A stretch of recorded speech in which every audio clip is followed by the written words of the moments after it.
Values Junior College, IIT, JEE, NEET Academy, Seat Guarantee Program.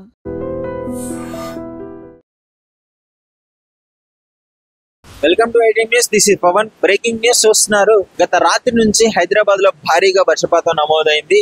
గత కొద్ది రోజుల నుంచి వర్షం, మొన్న కూడా బీభత్సంగా వర్షం సృష్టించిన విధ్వంసం మనం క్లియర్ గా చూసాము. ఫ్లైఓవర్ల మీద అయితే దాదాపు మోకాళ్ళలోకి నీళ్లు అయితే నిండడం జరిగింది. గత రాత్రి నుంచి కూడా ఎడతెరిగి లేకుండా వర్షం పడుతూనే ఉంది. ఇప్పటి వరకు కూడా దాదాపు టైం ఇప్పుడు 11 అవుతుంది.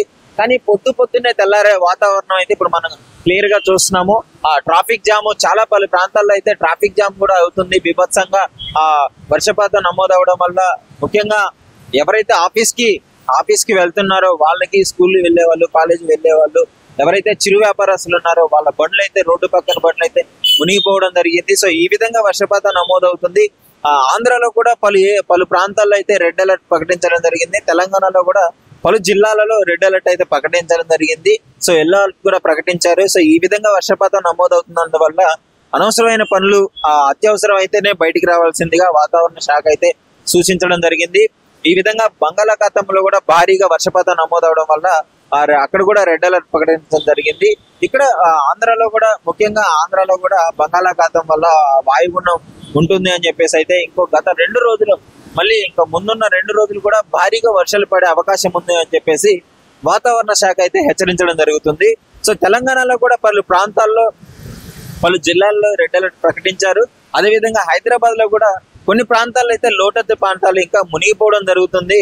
ఈ వర్షం అయితే వర్షం ఇంకా కురుస్తూనే ఉంది. మరి ఎంతవరకు కురుస్తుందో అయితే తెలియదు. ముఖ్యంగా చాలా జాగ్రత్తగా ఉండాలని చెప్తున్నారు. సో రోడ్డు మీద మ్యాన్ హోల్ ఓపెన్ చేసి ఉండడం వల్ల, వర్షం కారణంగా మ్యాన్ హోల్ ఓపెన్ చేసి ఉన్నారు. సో అవి మొత్తం నిండడం వల్ల కొంచెం ప్రమాదకరంగా మారింది. వాహనదారులు అవ్వచ్చు, నడుచుకుంటూ వెళ్లే వాళ్ళు అవ్వచ్చు, కొంచెం వాటిని చూసుకొని వెళ్ళవలసిందిగా వాతావరణ శాఖ అయితే హెచ్చరించడం జరుగుతుంది. జిహెచ్ఎంసీ అయితే ఎప్పటికప్పుడు మొత్తం క్లియర్ చేసే ప్రయత్నాన్ని అయితే వాళ్ళు చేస్తూనే ఉన్నారు. మరి చూడాలి. ఈ విధంగా వర్షపాతం నమోదవ్వడము కొంత ఇబ్బందికరంగానే మారింది తెలంగాణ ప్రజలకి అని చెప్పుకోవచ్చు. అదేవిధంగా ఆంధ్రాలో కూడా ఇదే వర్షపాతం నమోదవుతుంది. భారీగా కరీంనగర్, ఇలాంటి వరంగల్, ఇలాంటి ఏరియాల్లో అయితే ఇంకా భారీగా వర్షం పడుతుంది అని చెప్తున్నారు. ఇక్కడ కూడా పంజాగుట్ట, గచ్చిబౌలి ఇలాంటి మెయిన్ సిటీస్ లో అయితే వాన ఎడతెరిగి లేకుండా నైట్ నుంచి పడడం వల్ల కొన్ని ఫ్లైఓవర్స్ దగ్గర కూడా వాటర్ స్టోర్ అవుతుంది. అదేవిధంగా సిగ్నల్స్ కూడా బ్లాక్ అవ్వడం వల్ల ట్రాఫిక్ రద్దీ పెరగడం వల్ల, ఎందుకంటే ఆఫీసులకు వెళ్లే టైం ఇది, మార్నింగ్ 10 ఆ టైంకి అందరూ ఆఫీసులకు వెళ్తుంటారు. అందువల్ల ట్రాఫిక్ జామ్ ఎక్కువగా అవుతుంది. ఈ విధంగా మరి వాతావరణ శాఖ అయితే పలుసార్లు హెచ్చరించడం జరుగుతుంది. చాలా జాగ్రత్తగా ఉండాలి.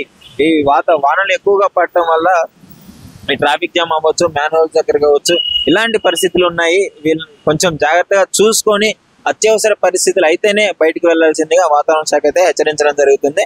సో మీరు చూస్తున్నారు కదా, నైట్ నుంచి ఇప్పటి వరకు, నైట్ దాదాపు మధ్యరాత్రి నుంచి ఒక 11, 12 ఆ ప్రాంతం నుంచి స్టార్ట్ అయిన వర్షం మధ్యరాత్రి బీభత్సంగా పడింది. గత 1, 2 ఆ టైంలో బీభత్సంగా వర్షం కురిసింది. ఇప్పుడు మార్నింగ్ టైంలో అయితే కొద్దిగా చినుకులు పడుతూనే ఉన్నాయి. ఇప్పుడు ఆ చినుకులు అయితే ఆగడం లేదు. మరి ఈ విధంగా వర్షం మళ్ళీ పెరిగే అవకాశం ఉంది అని కూడా చెప్తున్నారు. అందరూ గొడుగులు పట్టుకొని తిరగడము, ఈ విధంగా చేయడము, ప్రతి ఒక్కరి చేతిలో గొడుగే ఉంది. ఎందుకంటే మనం చూస్తున్నాం కదా, చూడొచ్చు, ఎవరి పనులు వాళ్ళు చేసుకుంటూనే ఈ వానలో కూడా పనులు అయితే ఆగడం లేదు. ఎందుకంటే డైలీ చేస్తేనే వాళ్ళకి డబ్బులు కాబట్టి కష్టపడి ఈ వానలో కూడా చేయడం జరుగుతుంది. ఏదున్నా వాతావరణ శాఖ అయితే కొంచెం హెచ్చరించడం జరుగుతుంది. కొంచెం జాగ్రత్తగా ఉండండి, అత్యవసర పనులు మానుకోండి, చూసుకొని వెళ్ళండి. మ్యాన్ హోల్స్ దగ్గర ఈ వాహనదారులు కూడా ఎక్కువగా ట్రాఫిక్ అయ్యే అవకాశం ఉంది. మరి క్లియర్ గా చూస్తున్నారు, చూడండి, ట్రాఫిక్ జామ్ అవుతూనే ఉంది. ఎందుకంటే మెయిన్ రోడ్డు మీద కూడా ఈ విధంగా ట్రాఫిక్ చేయడం అనేది ఈ వానలు పడేప్పుడే హైదరాబాద్ చాలా ఇబ్బందికరంగా మారుతుంది.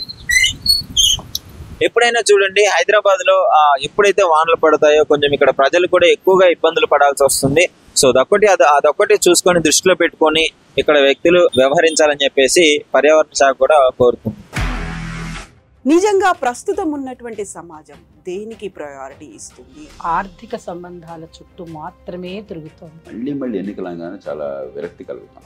మంచి అనిపిస్తుంది కదా, లేడీస్ కూడా ఛాలెంజింగ్ జాబ్స్ చేసినప్పుడు చాలా బాగుంటది. ట్రాఫిక్ అసిస్టెంట్స్ గా నియమించిన ట్రాన్స్జెండర్స్ అందరితో సాల్యూట్ చేయించుకుంటున్నారు. ఫుడ్ డెలివరీ ఇవ్వటానికి వెళ్ళినటువంటి డెలివరీ బాయ్ అనిల్ పై కళ్ళ ముందు